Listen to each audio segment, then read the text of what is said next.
Tonight we are honoured to have a veteran of the Normandy invasion with us on stage. He was a crew member of a ship that set sail on the 6th of June, and at 15 he must have been one of the youngest there, so please welcome Jim Radford.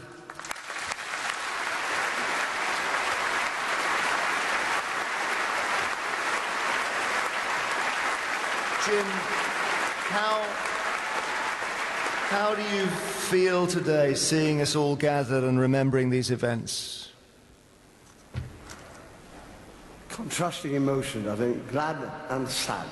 I'm glad that I survived. I've had 70 years of a good life, and I'm very sad every time I think of D-Day about all the poor devils who never made it back. And that's the people I'm thinking about on this day and every year. You went on to become a folk singer. We're going to hear a song that Jim wrote about the day, which is called The Shores of Normandy. But just before you sing it, tell us how you came to write it, Jim. It's actually the first song I ever wrote, and the clue to why I wrote it is in the last verse. I didn't go back to Alamanches till about 1960, and I didn't expect to be moved. But when I did go back and stood on a beach that I'd last seen covered in bodies and saw children building sandcastles, I wept, and that's when I decided to write the song. Jim Radford and The Shores of Normandy.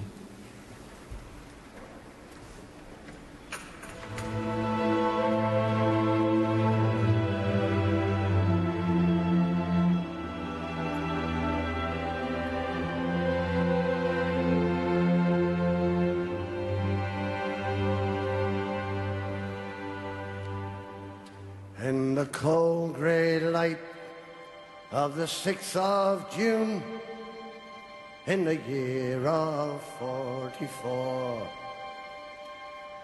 the Empire lads sailed out from Poole to join with thousands more. The largest fleet the world had seen, we sailed in close array, and we set our course for Normandy at the dawning of the day. There was not one man in all our crew but knew what lay in store, for we had waited for that day through 5 long years of war. We knew that many would not return, but all our hearts were true, for we were bound for Normandy, where we had a job to do. Now the Empire Larch was a deep-sea tug with a crew of 33,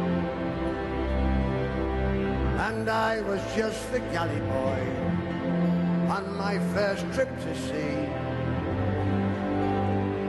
I little thought when I left home of the dreadful sights I'd see,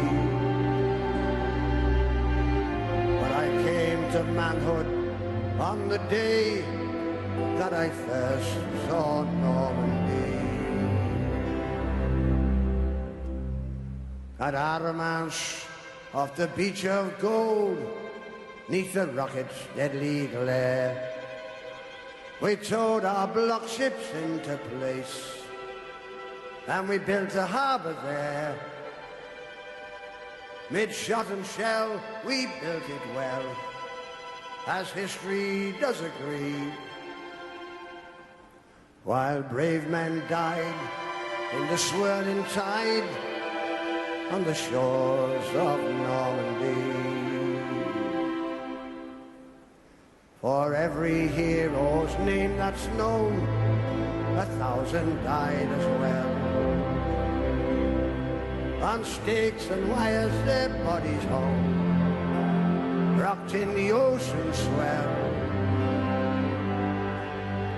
And many a mother wept that day for the sons they loved so well.